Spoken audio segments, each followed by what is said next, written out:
Alla Prima portrait is the art of creating a portrait painting from start to finish in exactly one sitting or in one day. It's not a very simple task to try to encounter, and many artists have described it as one of the most difficult things that they've ever tried to do. In this hour-long painting demonstration, we're going to try to simplify the Alla Prima portrait into its most bare essential elements. Please sit back, relax, and allow me to guide you through the entire process of this painting, this Alla Prima portrait painting from start to finish.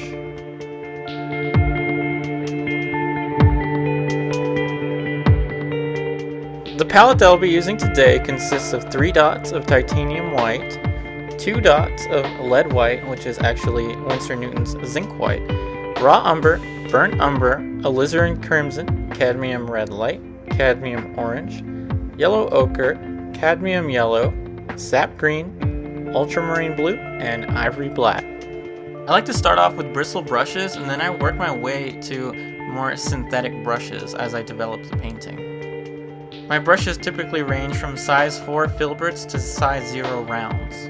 To the left of my cup here, I have just a regular odorless paint thinner, and to the right I have a medium that is a 1/5 stand oil mixture to 4/5 paint thinner mixture. And I'll be using that mixture as my medium.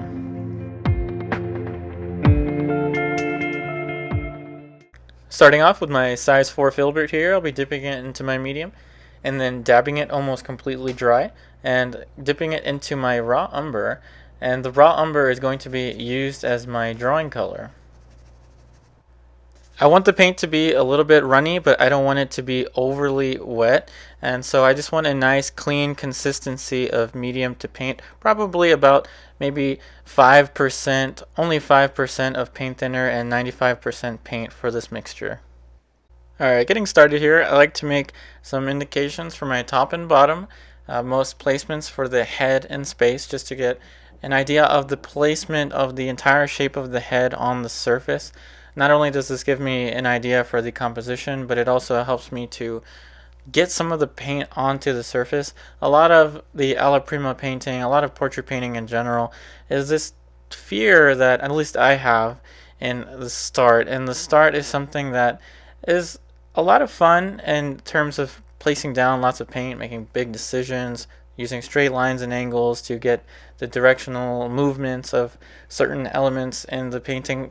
But it can oftentimes be quite frightening because we're making these simplifications using straight lines and angles. We don't exactly know what we're looking at yet, and there can be a lot of fear in the start, especially for me, and I try to work rather loosely so that I can encourage this kind of psychological nature in which I'm detaching myself from the idea of trying to replicate exactly what's in front of me, and instead I'm distilling it down into a simple set of shapes. With just a basic shape for the head, I have now clearly stated where I want the head to fit in terms of the surface that I'm working on, and I also have a large mass for the hair. The hair is an important part of this overall design. The design being the order of the elements and shapes on the surface, and I have the collar of the clothing that the model is wearing, and then also a direction for where the model's shoulders are going to be placed. Just simple marks can give me an idea of where everything's going to fit. Now I'm starting to draw in the center line of the head. I find that keeping the start very loose and organic really helps to simplify the process down even further. Keeping that center line in a relatively correct position in order to capture the actual turn or the gesture of the model's head is a very important tool. I'd say the center line is one of the most important features in any portrait painting. It really helps guide where all of the features are going to go in space. Once the center line is in place, then as you've seen, I've made an indication for the axis of the eyes, a little L shape here and there for the eye sockets, and just a dot for the nose. It can really start out that simple, just a few geometric shapes. Here I'm making a line for the zygomatic bone already as I roll around the side plane of the face. We really want to encourage the idea of detaching ourselves from exactly what we're looking at and just seeing it as a series of shapes. And rolling around, I'm just moving the brush freely, making basic marks and basic indications for where I think each feature is going to go. And I'm going to highlight the word think. I like to start off very optically.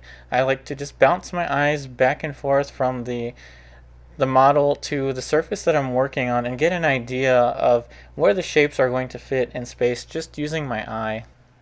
Before we get too far, let me explain exactly what is going on in the development of the Alla Prima portrait painting at this stage. So what you've just seen me do is a very simple block in. Block in is basically just blocking in the entire structure of the head with just a few basic straight lines and angles. Now we're going to further elaborate on those straight lines and angles with a large and simplified mass.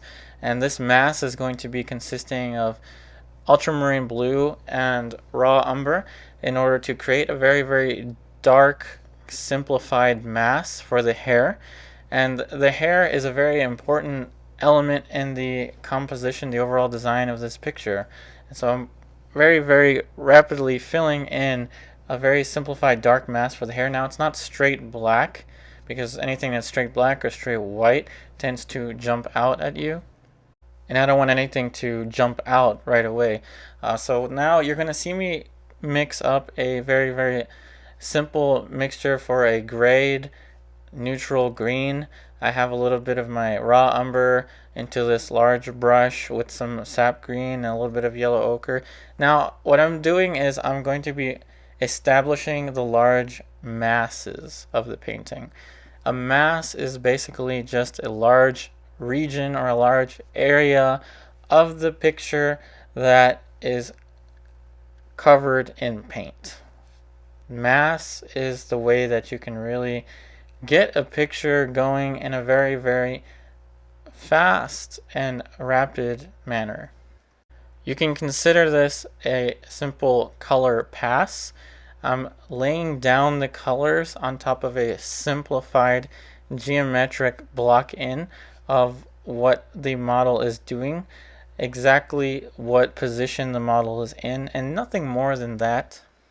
And I'm going to spread that tone throughout the side of my palette. This is because I know that sometimes I will need to rapidly neutralize a color, and I'm just going to use that to neutralize colors in future puddles of mixture.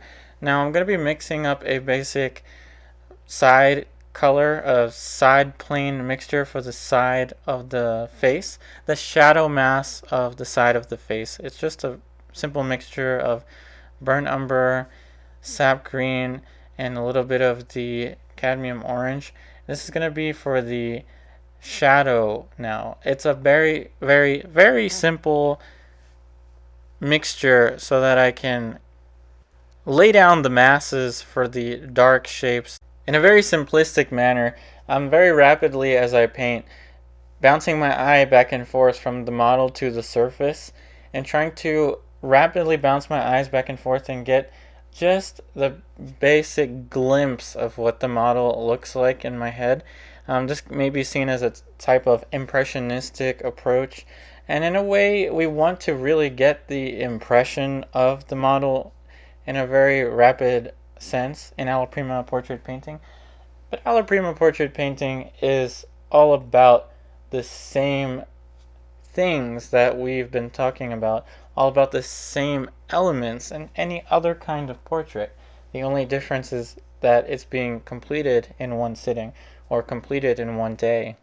And I believe that any painting can be distilled into three factors: shape, value, and color, with edge lying in between the shapes. Now the block in that we have created, we used simple lines and angles in the beginning, and then we laid in some large masses for the background, the dark of the hair, and the shadow masses, simplified shadow masses. Now we're going in with another brush. I'm going to call this my halftone brush, and I'm going to be mixing up now the halftones, still very much considering it a mask, but the halftone is going to be a somewhat middle in value and a little bit more on the greenish side. I see it as a little bit more on the greenish side. This is not always the case. Sometimes I see it more of a different hue. Now, the mask for the halftone is something that you may want to paint in later on after you've established your light and shadow shapes. That is, if you're a beginner or if you're just beginning portrait painting, spend all your time getting your shapes of light and shadow. Alla Prima portrait painting is all about the same elements in any other kind of painting, with the only difference being that it's completed in one sitting or in one day. Now, the reason I'm going into my halftone values this early on in the painting is because I'm actually going to utilize it to build the future layers of paint. This is very much just to economize my time, because I know that in the future I'm going to be spending a lot of time mixing up that gradation from light to shadow. I'd like to take a second to encourage you, even though this is a very difficult task creating a portrait in one sitting, and I encourage you to detach from the idea of trying to create exactly what's in front of you and just distill it into a simple set of shapes. Shapes of light and dark and shapes of value. Now I'm mixing up a basic, what I call a false pass for the color. You've seen me rapidly mix between my warms and my cools, and I'm just trying to get a nice warmer, slightly mid-tone value to spread a tone over the light mass of the face. And this step is pretty much still part of what I'd consider the color pass. And now the color pass would be just filling all of the large masses with color. That's what I mean by the color pass. And remember, the block in was just blocking in the entire structure of the head with just a few basic straight lines and angles. Now, as I fill this surface of the paint, I'm very, very careful to the touch. I'm not trying to apply too much paint yet. I'm trying to kind of scumble the paint on in such a way that it's going to allow me to build up the future tones of paint on the surface. I start off with this middle value because I want room to work higher up on the value scale or lower down on the value scale. And I like to start off on a toned surface. As you've seen, I toned it gray because of that same reason, because my lights can look light and my darks can look dark. But that same kind of application of paint is also going to help me in this Alla Prima portrait painting. The development of Alla Prima is all about economizing your time and spreading a tone all across the surface. Establishing the large masses in a very simplistic way is a approach to get you closer to making that economy of means. And I encourage you, if you're just getting into portrait painting or just getting into portraiture or drawing or anything like that, to keep this exercise of Alla Prima portrait painting as a method of discovery. Keep it as something that is kind of separate from your already typical art study routine. Keep drawing value and color separate for the most part when you're learning how to draw or paint. But always leave some time for the Alla Prima portrait painting. Alla Prima is a beast onto its own, in that we can create a lot of beautiful and spectacular effects with this application of paint. I started off with a nice muted warm value, and you saw me mix up another lighter value as I'm spreading the tone across the surface. And this helps generate an image in a very rapid sense. But it does make the drawing a little bit more of a difficult task, because we're juggling drawing value and color all at once with the exercise of Alla Prima portrait painting. Now, to the new student, I would encourage you to spend all your time figuring out your light and shadow shapes, but not in such a laborious way that you hate the process. Never work in such a way that you hate the process. Now, I know that there's going to be some type of difficulty in learning these techniques. I've certainly encountered situations in which I just grew bored and tired and somewhat miserable with the way that I work. But it's kind of like eating your vegetables in a way. You kind of have to take that time to study the light and shadow shapes with just a charcoal pencil or a graphite pencil in such a way that you very carefully and meticulously figure out, perhaps even for the first time, the anatomical structures of the human head. Now we're still very much in the color pass. That is, we're still pretty much filling the surface with paint, but I'm also gradating the values. As you've seen, I've worked a little bit darker and more on the mid values first, and now I'm building my way up into the lighter values. I'm going to be introducing now even more light colors into the mixture. I'm essentially building the scaffolding in which I'm going to create the more elaborate structures on top of. I'm keeping that idea of making it look exactly like the model, making it look exactly and perfectly like the person out of the picture. I'm not thinking about that at all. I'm thinking about the shapes. How simple are the shapes, and are they following what I know about the anatomical structures? Now let's elaborate on the anatomical structures that I'm utilizing at this point. I have a line across the cheek of this structure that I'm painting. That line indicates the direction of the cheekbone, the zygomatic bone, and I have very basic indication for the plane of the nose. The plane is very clearly subdivided into a light plane and a shadow plane. And now I have a plane change as we roll into the eye socket. Very, very simple value change will do that. Remember, a plane is just a simplified three-dimensional concept of a flat surface in space. Remember, we're going to attempt to simplify Alla Prima Portrait into its most basic elements. And the element that we are on, the basic element that we are on, is pretty much still shape. And we are working with value as well. Remember, I'm trying to distill all of painting into shape, value, and color. And remember, edge is what is in between the shapes. So I established the block in the beginning, a simple block in indicating the direction of the model's head in space, and the proportions are not quite as developed and not quite as perfectly placed yet. Rather, I'm thinking of the entire large structure of the head, not thinking about the individual features yet, not thinking about does it look exactly like the model yet.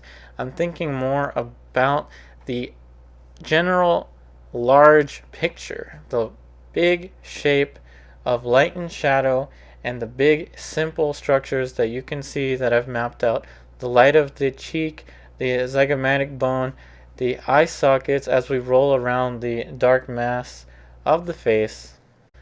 That is, we have been building the underlying structure, the underlying architecture, if you will, of the more elaborate shapes to come. Remember, in terms of shape, value, and color, in an Alla Prima painting, you're going to want to utilize your time. You want to maximize the efficiency of your time.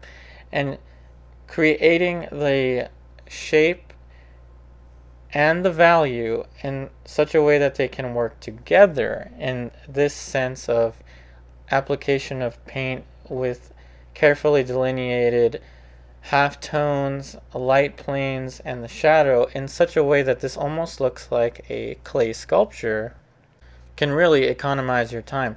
Now I'm going to be placing the features onto this underlying structure that we've been talking about.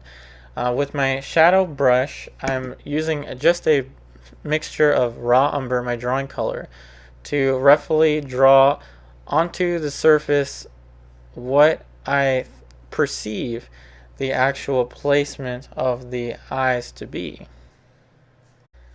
let's elaborate a little more on my thought process in terms of what's actually going on in the Alla Prima painting. Now, I know that to create the illusion of a three-dimensional surface in space, I need first to have something down. I need to start with something. I needed a light and shadow shape, and I needed enough color on the surface and approximately the right kind of direction in terms of the color, and the value being lighter in the lighter regions and darker as we roll into the shadow. I knew that I needed that kind of simple application of paint on the surface. And then on top of that paint, I drew in those eyes. Now I'm utilizing my shadow brush here with a raw umber, a little bit of the burnt umber, and my alizarin crimson and my cadmium red light. I'm mixing up a darker value that is much more on the red side, and I'm going to use that for the dark of the upper lip, the shadow of the lip itself. And as we apply the color onto the upper lip, let's talk a little bit more about that thought process that I was talking about.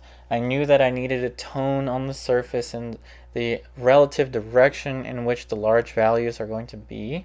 Then I drew in the marks for the eyes, and now I'm drawing in this darker value for the lips.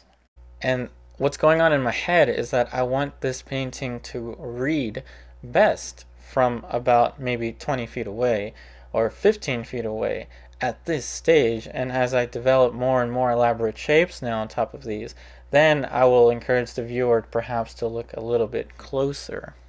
Now with a completely separate brush, I'm going to mix the mixture for the lighter mass of the hair.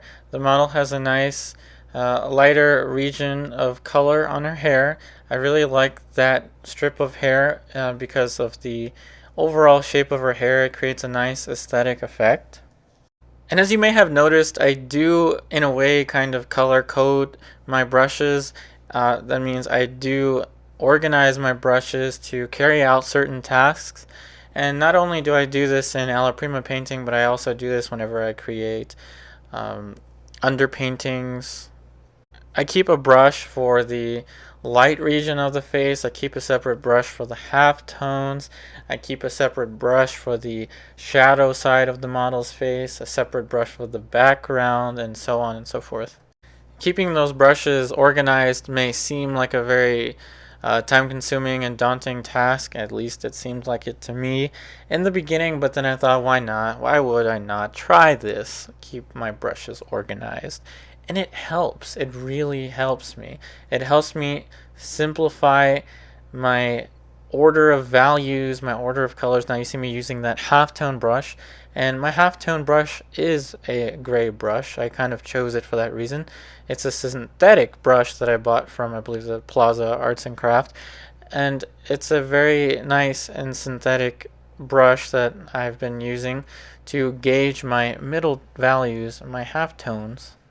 Though it may seem like it's a very, very light color, the lips are actually somewhat of a half-tone region in terms of the overall value scale. Now the color of the lower lip is definitely a very warm, a very red, kind of pinkish local color, but the overall value is actually more on the halftone family. Now remember that the value itself is the most simple way to generate form. And especially in an Alla Prima portrait painting where I'm trying to create form in a very, very rapid and simplified sense, I first think to myself, what is that value? Do I know what that value is? Once I know what that value is, then I start thinking about that color. Well, is it a very saturated color? Is it more on the red family? Is it more on the blue family? Then do I think about the color. Having first understood the shape and the placement of things, then in my mind thinking about what the value is, gives me the freedom to then elaborate more on the color. And keeping the palette in somewhat of an organized fashion, at least for me, helps me gauge where I am on my relative value scale. Notice I mix my puddles of color for the flesh tones in their overall general value family on my palette before I apply them onto the painting. The idea is that keeping the palette organized may encourage the idea of having a organized and well thought out painting as well. With that halftone now, I'm going to be further elaborating on the side plane of the face just as we turn into the shadow. I'm also thinking about that underlying cheekbone, the direction of the model's zygomatic bone, and how it influences the structure of the face as the value turns from light to mid-tone to dark. I'm also thinking about the actual bone structure of the face as well as I guide the paintbrush throughout the painting. Having that understanding for the direction of the cheekbone also helps me work my way around the plane of the face as we approach the other value gradations. So now as we start to develop more values onto the surface, we're also going to think about the underlying anatomical structure as well. We're going to be using that mid-tone brush now to put a side plane, construct a side plane around the side of the model's left eye, creating the depth of the eye socket. Using the halftone brush now, I'm going to be creating a warmer, darker mixture now for the value across the side of the face just as we approach the shadow. Now we've already made that brush mark for the halftone, but now from the halftone we're working our way closer and closer now as we wrap around the zygomatic bone, the zygomatic plane, the cheek bone, the plane of the cheekbone, creating a value gradation that is so close to the shadow but not quite the shadow. Now that is called the terminator edge. The terminator edge is the defining edge between the light and the shadow, and that edge is a very, very soft gradation, usually on the human form, the human structure. The curvature from the light to the dark, the light to the shadow, just as we approach the shadow, is very subtle. Now I'm going to be making a mixture utilizing my halftone brush to roll across the side of the bottom of the cheekbone. Now this is a darker and more pinkish value. I see this more on the pink value family, and I'm going to be guiding the brush in somewhat of the direction of which I think that the plane is curving in space. And now as we roll across the lighter region of the face, now we're mixing up a color that is a little bit more on the orange pink scale. So I had a little bit of a mixture of cadmium red with cadmium orange, a little bit of yellow ochre, and some of the lead white into the mixture. Remember, lead white is a very nice and thin white so that I can raise the value ever so slightly without sacrificing the hue too much. And now we're rolling across the side of the cheekbone with a little bit more of the warmth of that color that we just mixed up. And now as we move along the surface of the painting, we're actually picking up some of the paint that was underneath with that same brush. So now I'm going to give you another Alla Prima portrait painting technique. Now this is a wet on wet approach. With that same brush, I just dipped it into just a tad bit of my halftone mixture. The mixture that was, remember, a little bit darker and greenish. Now I'm going to be utilizing the layer of paint that's already on the surface of the painting, and as I apply the brush to the surface, I'm well aware that the light source is creating this gradation of value as we roll across the side of the face and as we roll across the bottom of the glabella. The glabella is the little region in between the two eyes, that little shape that I painted, and now the side plane of the forehead. I'm utilizing the paint that's on the surface already to mix with the paint that's on my brush. This is a wet on wet approach.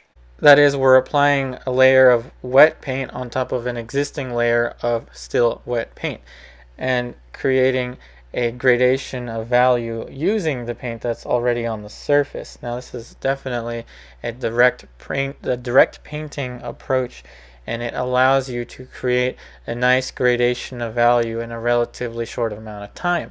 The type of gradation of value that you'd probably think of that you could create as well with layers and layers of glazes is something that we can create much more rapidly with direct painting. But of course, the direct painting or the Alla Prima approach sacrifices that drawing, that underlying drawing that academic painters use a lot, creating finished line drawings and then glazing layers on top of. So now we're going to be mixing up alizarin crimson, burnt umber, a little bit of sap green with the color that was already on the halftone brush in that halftone region, just a little bit darker now. And we're going to be reestablishing the side plane of the nose. And here we are, approximately 30 minutes or 31 minutes into the portrait painting video, and we're just now introducing multiple values onto the surface. Remember, we worked out the gradation of value across the cheekbone and then created the gradation of value across the entire structure of the face, and now we're reiterating the plane change from the side plane of the nose. We're still trying to simplify Alla Prima portrait painting into its most bare essential stages, its more basic elements. Now remember, I said Alla Prima portrait painting is just like any other type of painting. It's just that you're doing it in one sitting or in one day. Now, in terms of the shape, value, and color elements that I was talking about earlier, we're now in the middle of the value and color. We worked out the basic shapes, and now we have the proportions relatively well established on the surface, and now we're beginning to mold the surface, if you will, into a more elaborate structure that will be now going more and more into the actual curvatures and smaller plane divisions of the model. Of the model's plane structures, of the topography, if you will. As we roll across the glabella, we're getting darker, we're getting away from the light. Across the side of the nose, we're getting darker, away from the light. And then below the lip, we're getting darker, and so on and so forth. So we're basically working out the basic topography of the model's face. And we're always trying to maintain that value family. As we create darker and darker forms, we're on the light, we're still trying to make sure that all of the values on the light are well differentiated from any of the colors in the shadow. The shadow has a whole different range of value scales or values in it than the light. The light and the shadow must always remain separate as we build up these forms. Now, of course, this is because I'm working with a single light source. As we're rolling across the side of the face, around the side of the upper lip, we're rolling around and we're getting a little less light now as the shape curls more and more into the ubicularis oris, or the region just below the lower lip as we go into the chin. That's why I'm making that region just a little bit darker, because it's catching just a little less light. The strategy, if you will, of the Alla Prima portrait painting that I'm demonstrating for you is pretty much simplifying it down into its most essential elements. We started off with our shape, and remember, I'm thinking shape, value, color. I had my shape down, I had laid down my color masses, and now what I'm doing is I'm starting to further sculpt and further refine these shapes by adding more and more value transitions. Notice that I'm drawing out the transition from the bottom of the model's chin across the side of the face as we roll into the mandible region. I'm very much thinking about the direction that the jawbone is making, as well as what that shape is. So I also have that mentality of the underlying anatomical structure of the jawbone itself rolling up across the mandible, even though you can barely see it. That kind of idea is still guided across my brush marks. The way I think about it is that if I can really get my shapes in the right order or in somewhat of the right direction, I can apply my layers of color, my color masses that you saw me apply. And then once I have my color masses in place, then I can go in and make place markers for my proportions. You saw me do that.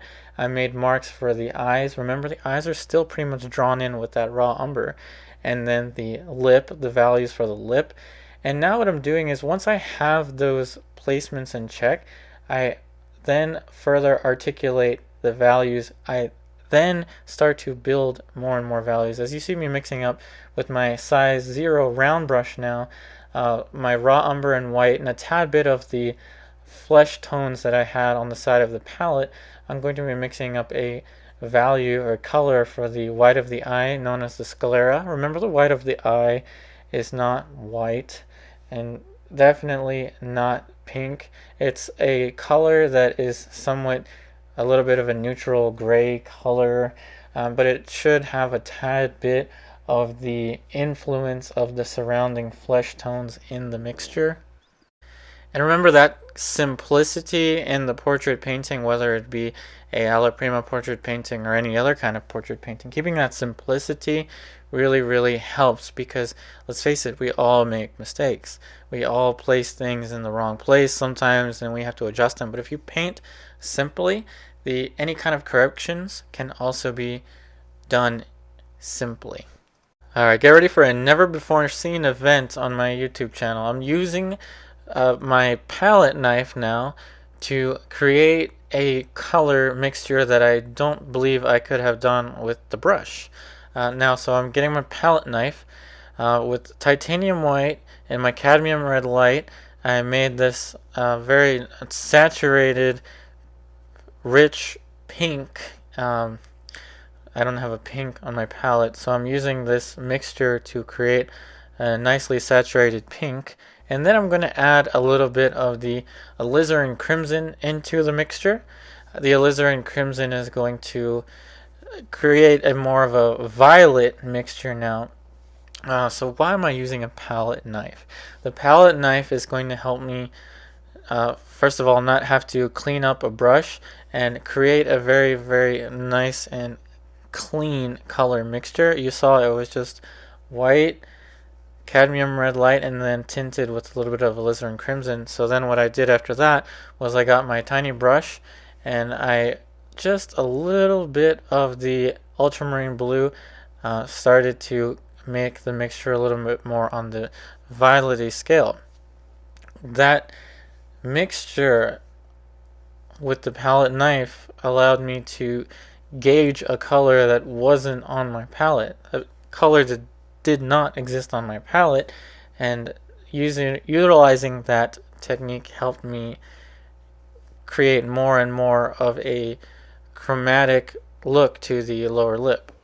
Now I'm going to add just a tad bit more of the alizarin crimson into the mixture to make the color darker, but also I'm going to tint that color with a little bit of the ultramarine blue now to get that velvety kind of on the borderline of purple but still kind of pink and still kind of red-ish color that's going to be highlighted in the lower lip.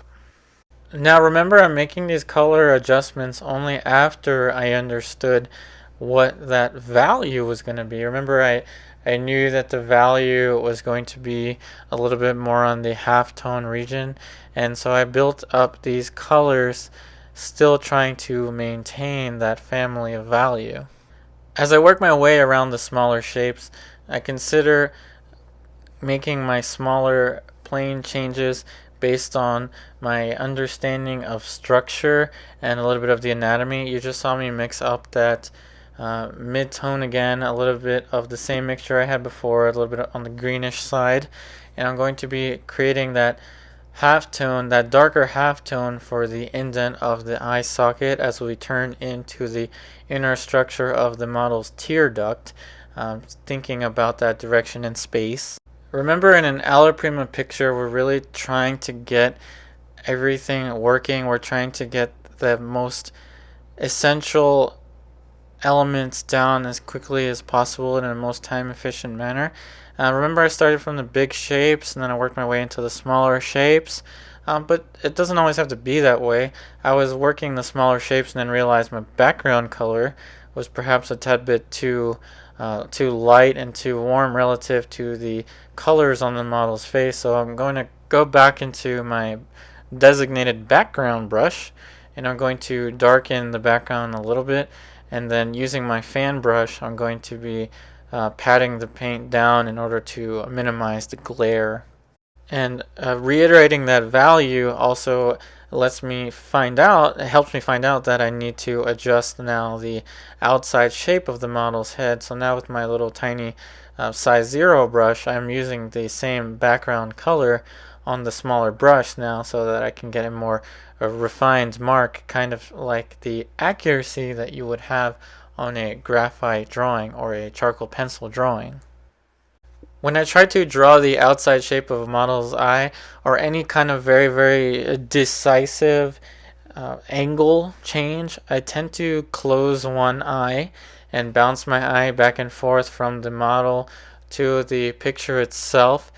Closing one eye helps me see what that angle is relative to the model, and it's a very useful technique to get a very accurate angle.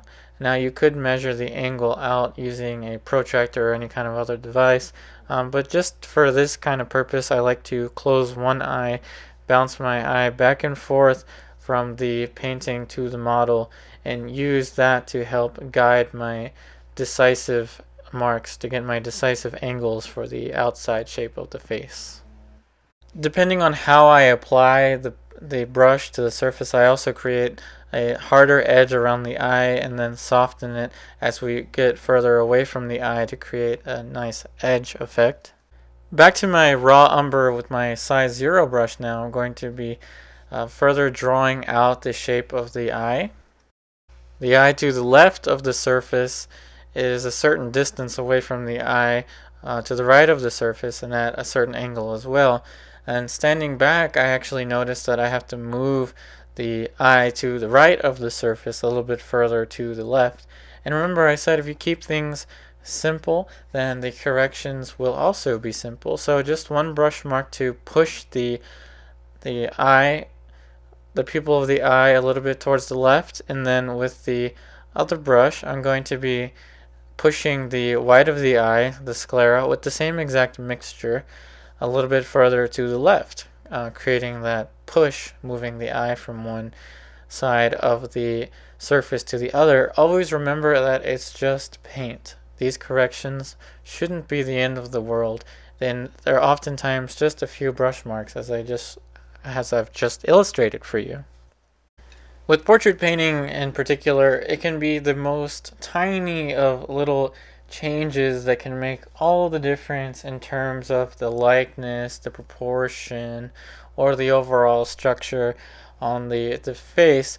And for me, moving that eye a little bit towards the left of the surface was not a life-changing event, and it's something that I actually like. I like finding mistakes in my work because it shows me that I can definitely keep pushing on the basic understanding of the light and shadow and the basic understanding of the simple shapes. And then once I make those adjustments, as you see me doing now, I'm starting to create another step towards the development of the rendering of this portrait.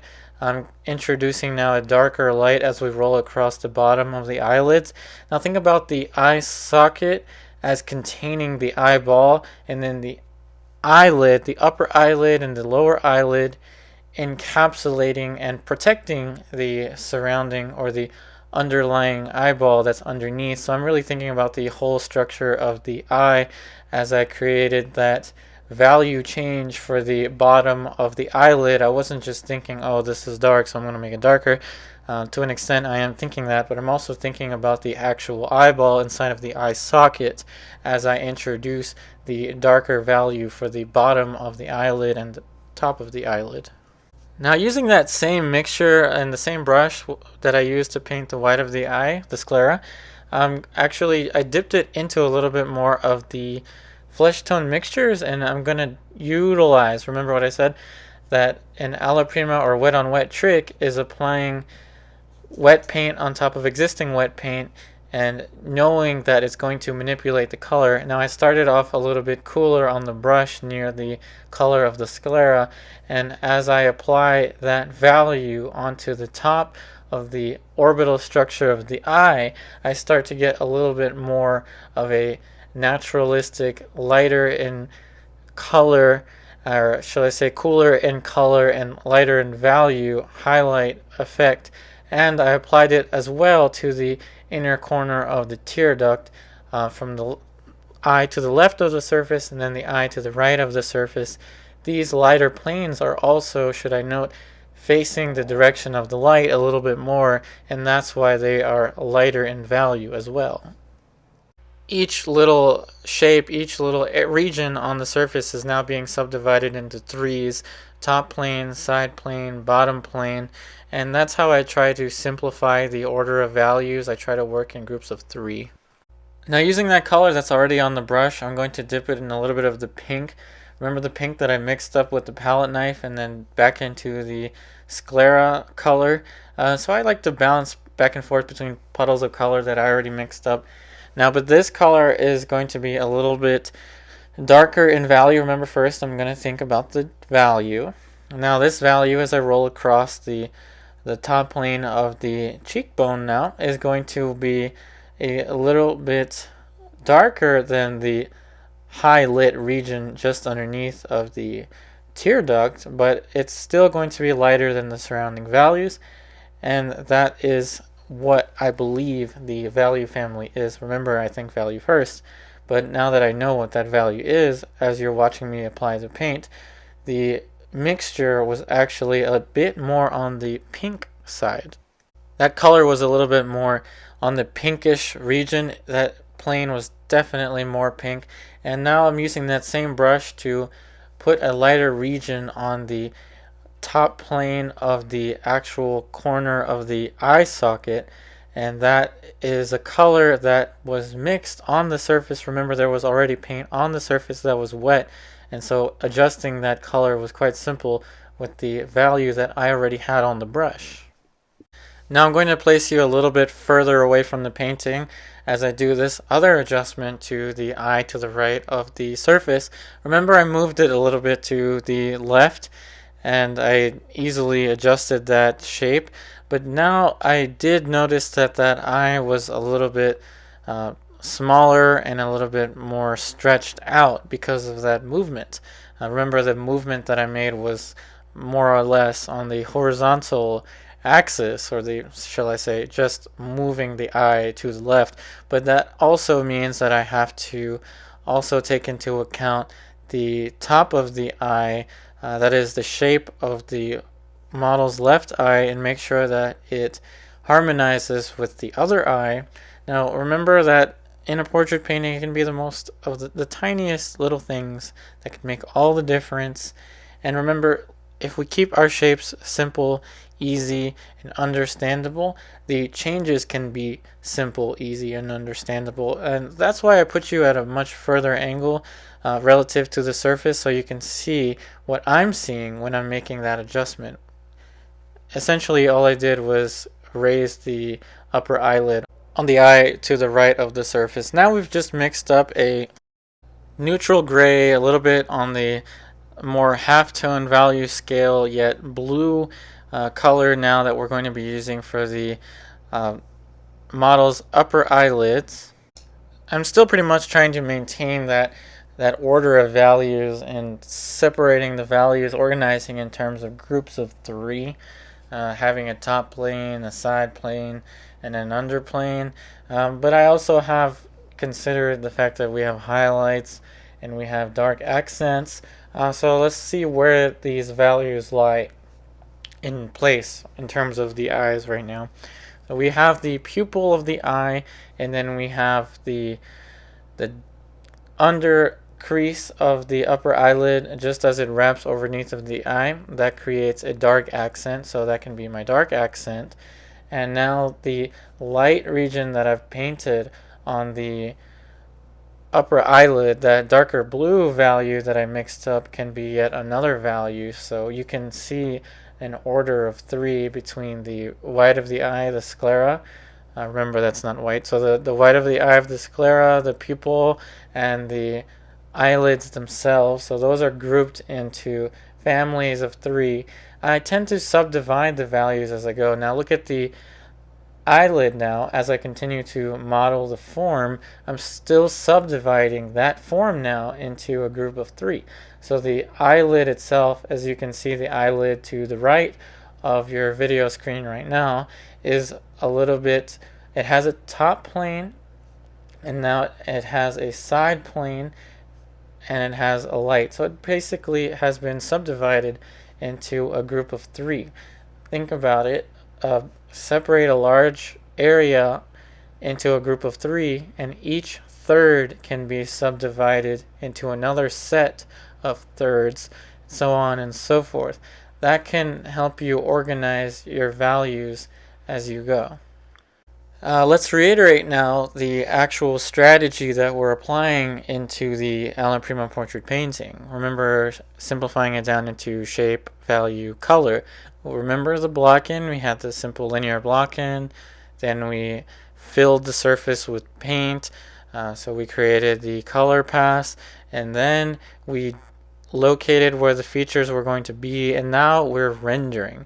We're subdividing smaller planes into smaller and smaller planes relative to our knowledge of structure and our knowledge of where the given light source is. Remember, rendering is all about establishing form, and form is all about establishing areas that are lighter than other and darker than other. So it's all about the value relationships.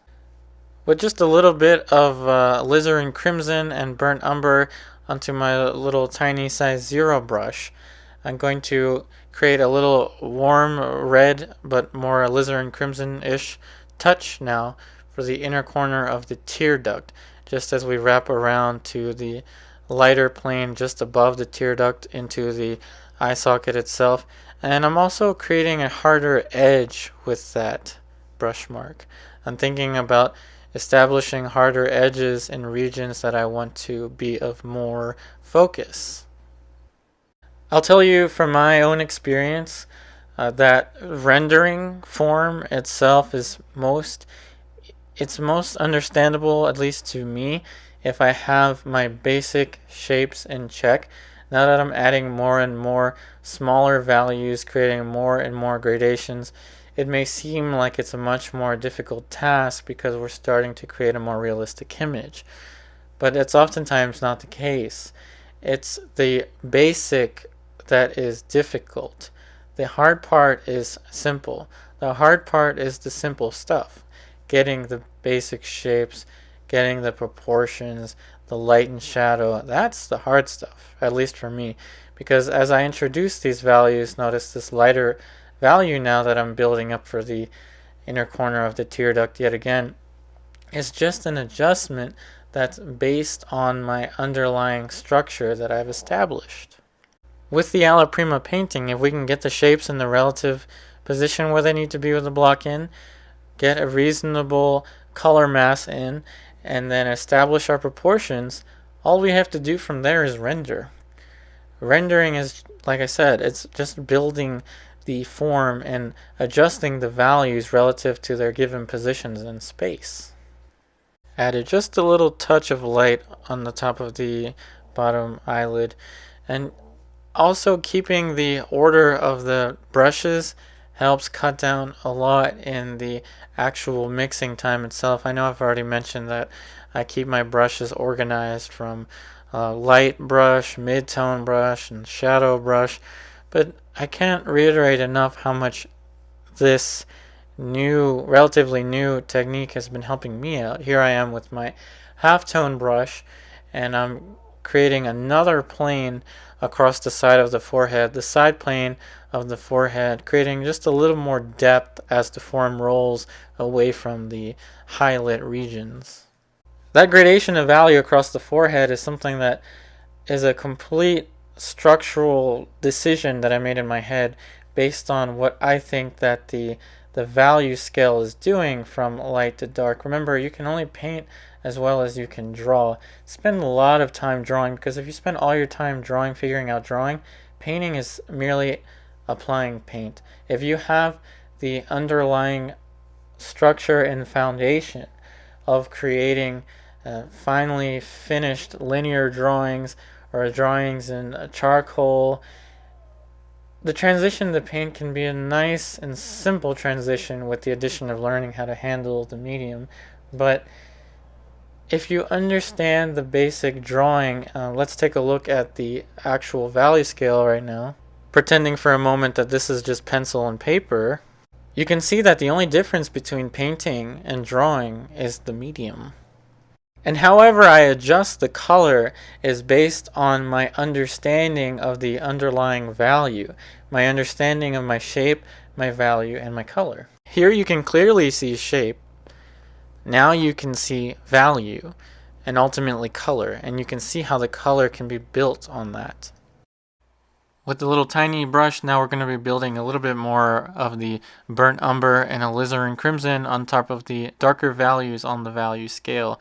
And we're going to do this so that we can create a darker transition of value across the upper lip as we roll across to the corner of the mouth now. Each little tiny region of the painting now is being subdivided into smaller and smaller shapes following the ordering of threes.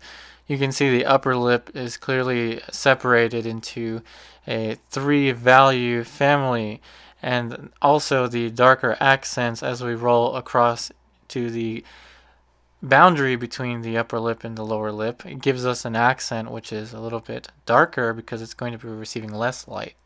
Now we're creating a darker accent for the nostril with a mixture of ultramarine blue and raw umber to create a nice dark value, but still not completely black, just a little of a dark value so we can apply to the dark underneath of the nostril.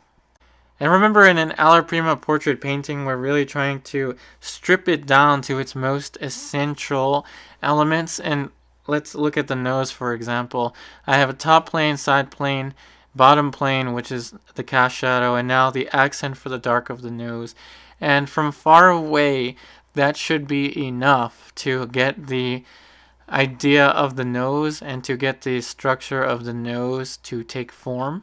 This minimizes the amount of brush strokes that we actually have to apply to the surface in order to get the image to develop. Now, with a little bit of my cadmium yellow, yellow ochre, and my lead white, I'm mixing on the lighter region of the value scale on my palette to create yet another top plane to subdivide the values on the philtrum, or the region above the upper lip. The connection between the upper lip and the bottom of the nose is a structure known as the philtrum. It will be receiving a little bit more light because that plane was facing the light a tad bit more.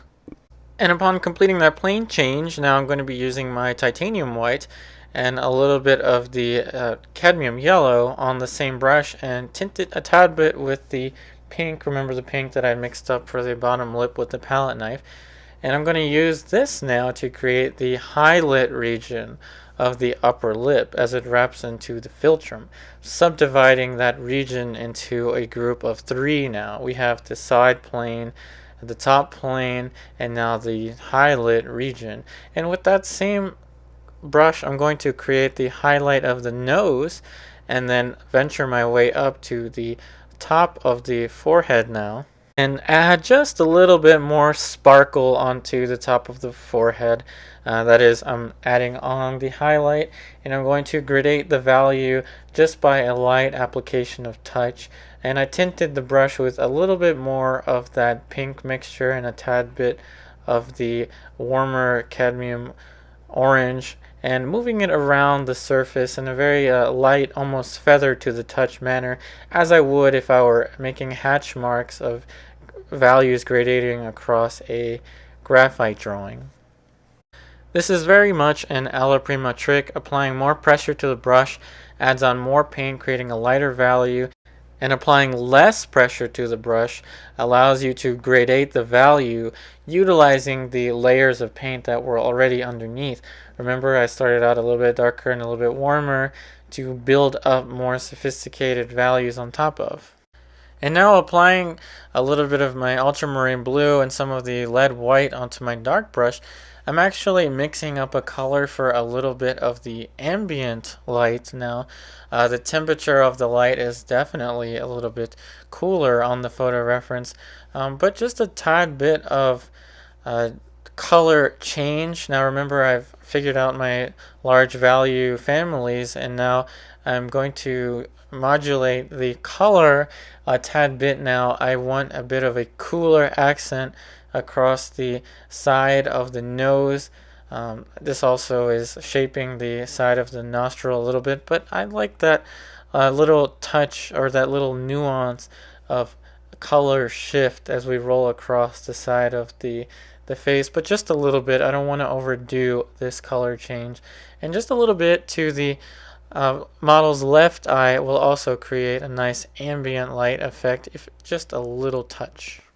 Now back to the brush that we used in the very beginning with the dark mass of the hair. We're applying a little bit of ivory black, ultramarine blue, and some sap green into the mixture on top of warmer colors that were already on the darker region of the value scale on the palette. And now we're going to be applying a few value changes into the dark mass of the hair and into the clothing that the model is wearing. But since it's a very dark and simplified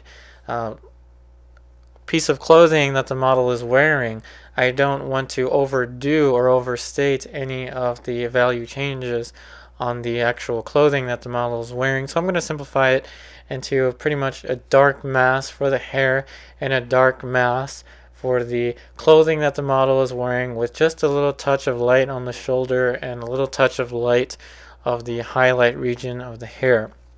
This is pretty much an aesthetic effect. For me, I like leaving some areas a little bit more unfinished. In this case, it will be the drapery or the clothing that the model is wearing. Applying just a little bit of lead white onto that brush will allow me to create that top plane region that I was talking about on the model's clothing. And then with the flesh tone brush, I'm actually just taking it and applying it onto the hair. And I'm going to now use that dark brush again with a tad bit of yellow ochre on top of the grays that I already had, and a little bit of the flesh tone will help out this mixture a little bit. I don't want a completely gray, but I want a warm or gray color for the region of the high lit areas of the hair. And the application of the highlight regions of the hair will actually be the final brush strokes that we'll be applying onto this Alla Prima portrait painting. So thank you so much for watching this week's portrait painting demonstration. I hope it helped you out with this Alla Prima portrait painting process. Thank you so much, and stay tuned for next week's video. Thank you.